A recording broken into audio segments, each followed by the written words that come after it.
Y'all, every single person in America should watch this. And especially those whose actual expertise is exercise and caffeine pills, not slavery. Roll them. If you've seen this interview, then you heard what she said. Less than 2% of Caucasians ever owned slaves. But if you are a Caucasian person, right, and you listen to this, and now you're in every black person's comment section trying to state that less than 2% of Caucasian own slaves, you're wrong. You're wrong as hell. You're wrong. Please start to do research on actual American history, and this is how they get you, because they know out of a deep insecurity that you're going to believe white supremacy. And then you're going to go around for generations and telling your kids and your kids' kids, oh, less than 2% of white people ever owned slaves. It's a lie. You didn't ask the year. You didn't ask no other information. Over 21% of white households owned slaves. Now, say it was 1%. Hey, matter of fact, say it was less than 1%, right? Say it was less than 1%. People were lynched on American soil. People were dissected on American soil. People were illegally experimented on American soil, hunted down on American soil, beat brutally, assaulted, and harassed on American soil. Essentially genocided on American soil. Why would you not want to teach American history? Why would you not want to teach this American history so that we never try to repeat these actions? You are the same people who fought to keep slavery in the South while not even being able to own slaves. You are the same people who try to side with the oppressor, not realizing you're the oppressed. You're the same people who think that racism benefits them while also being the one that they drew the line for and they created racism for. You're those people. Hi guys, welcome back to the channel. It's me, Messi Oba. I hope God has kept you and preserved you. Thank you for engaging yourselves in my videos. So guys, today we want to talk about this viral video that has been trending on TikTok. What is all this talk lately of trying to downplay how terrible slavery actually was? First, we have PragerU talking about it's better to be taken as a slave than to be killed. And then we got Jillian Michaels' old washed up ass popping up on CNN talking about we need to stop blaming white people, only white people, for racism and colonialism, and we need to stop making white people feel bad. After she was told that Donald Trump is removing history and artifacts from Black, African American, and Native American museums to fit his view of what he thinks history should be like. I don't care if it was thousands of years ago, which it wasn't. There's still people alive today whose grandparents have memories of their parents in the fields picking cotton. I don't care if it was 0.0005% of the population, because the reality is the compounding effects of slavery and racism impact Black people, African American people the most. African American people were the main people who endured chattel slavery, which is a specific type of slavery where you're a slave till death. There's no hope for you. And the impacts are still felt today amongst Black people more than any other race. We're targeted by police at 3 times the rate. We're denied home loans at the highest rate any other race. We're let go of our jobs. We're not hired for jobs at higher rates. Trump's economy right now is taking a tank because of the tariffs, and 300,000 Black women were pushed out of their jobs. First, because of racism and anti-Black biases. And I want you to stop being surprised that Jillian Michaels has a Black daughter and she's spewing this racist bullshit. Because white women have Black children all the time and they're racist as hell. And to put the cherry on top, she's gay. And she voted Republican. And they're trying to overturn gay marriage right now. Moral of the story is these people don't know what they're talking about. They can't even realize when they're voting against their own interest. Why are these people being put up on CNN to spew their bullshit? White people being more concerned about how history makes them feel instead of correcting the wrongs and the injustices and the disparities that history has created is why we are where we are today. Hey y'all, I do not usually do these videos, but as a creator of the 1619 Project and someone who has studied the history of slavery for 3 decades, I could not let that viral CNN clip of Jillian Michaels stand. I have to first state that the times are far too serious and dangerous for us to lend our platforms to harmful nonsense. It's simply irresponsible, with everything that's happening in this country, to have someone as credentialless as Jillian Michaels on a major network show legitimizing the erasure of our history. Now, I know there have been some viral efforts to debunk her claim that somehow slavery was a side institution in the United States because less than 2% of white people own slaves. But even those efforts, while valiant, by embracing this right-wing framing, they still aren't really getting to it. You see, this is how numbers and data, though technically true, can also be lies. And this is why we can't let bad faith actors set the parameters of the debate or of our collective understanding. So please bear with me because this is a lot. Let's take the fewer than 2% of white people own slaves at face value, though we know that number is technically incorrect. And let's apply that standard to any other industry. What percentage of Americans own social media companies or technology companies such as Apple? It's a tiny percentage. I'm doubtful if it's even 1% of Americans.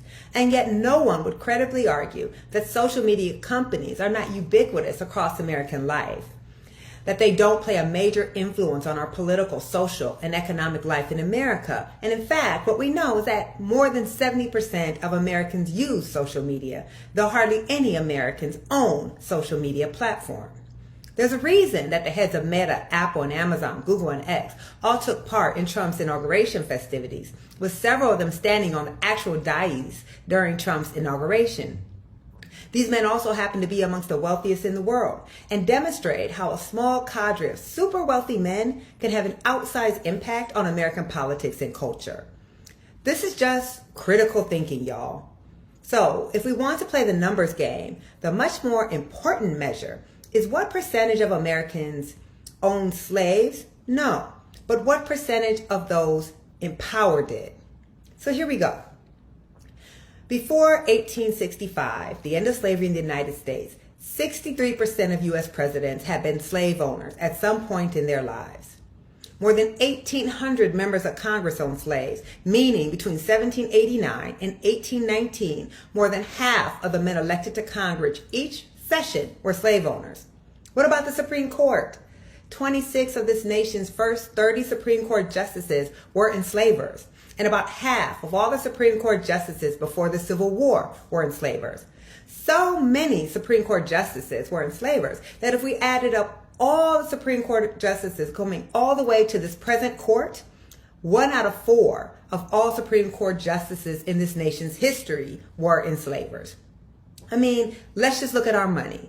All but one of the people on our cash currency engaged in African slavery. Look at the $1 bill, $2 bill, 10, 20, 50, 100. All these men engaged in slavery.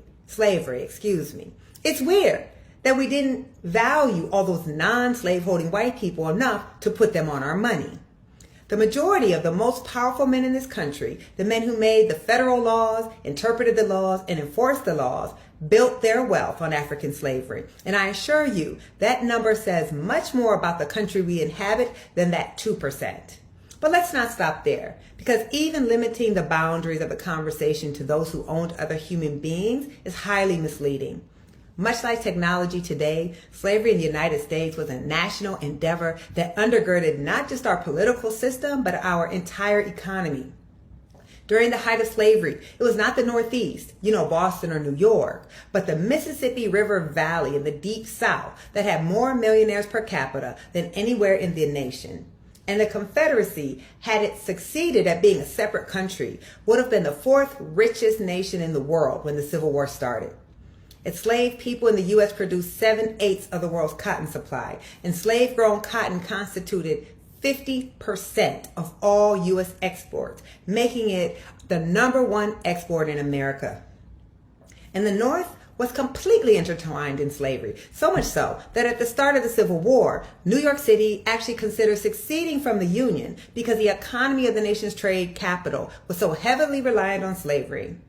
White enslavers financed their operations through New York banks, protected their enslaved property through New York insurance companies, and transported their slave-grown cotton on New York ships, flooding $200 million into New York's economy every year. Enslaved people built the famous wall that Wall Street is named after. Famous companies such as Lehman Brothers are rooted in slavery. The Lehman Brothers began as cotton brokers in Alabama before moving to New York to help establish the New York Stock Exchange. Brooks Brothers made not only fine suits, but slave cloth outfits to clothe the enslaved. Domino Sugar dominated based on slave-grown sugar. As a result, by some estimates, New York received 40% of all U.S. cotton revenue. They didn't have to own the slaves to profit greatly from slavery. Northern states may have outlawed slavery, but they continued to profit off of slavery and the slave trade. We learn about the marvels of the Industrial Revolution, but that revolution was made possible not just by technology, but by cheap slave-grown cotton. Rhode Island outlawed slavery in 1787, but built its economy on the slave trade. 60% of all ships in the U.S., slave ships, left Rhode Island, and they spawned an entire enterprise to support these slave traders, shipbuilders, sailors, carpenters, rope makers.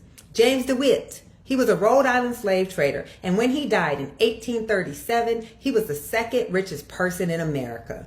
I could go on and on, but this video is already long enough. I mean, I could talk about how our Ivy League universities either owned, hired, or invested in enslaved people. How places like Yale, for instance, are named after a slave trafficker, and Georgetown sold slaves it owned down south to avoid having to close its doors. I could talk about how, quote unquote, only 2% of white people owned slaves. By the time of the Civil War, the United States, the land of the free, had the largest enslaved population in the world. That the value of those enslaved people, that human property, was greater than all of this nation's factories, railroads, and banks combined. In other words, the United States economy and political systems were built in significant part by slavery. This is simply undeniable. Without slavery, our nation would be unrecognizable to us. We cannot let them choose the parameters of the conversation in order to obfuscate the truth. That is disinformation. And the times are too serious for us to proliferate a simplistic, unsophisticated, and childish understanding of the history of slavery in the United States, because they are using this mythology to justify erasing our history because they want to erase our rights.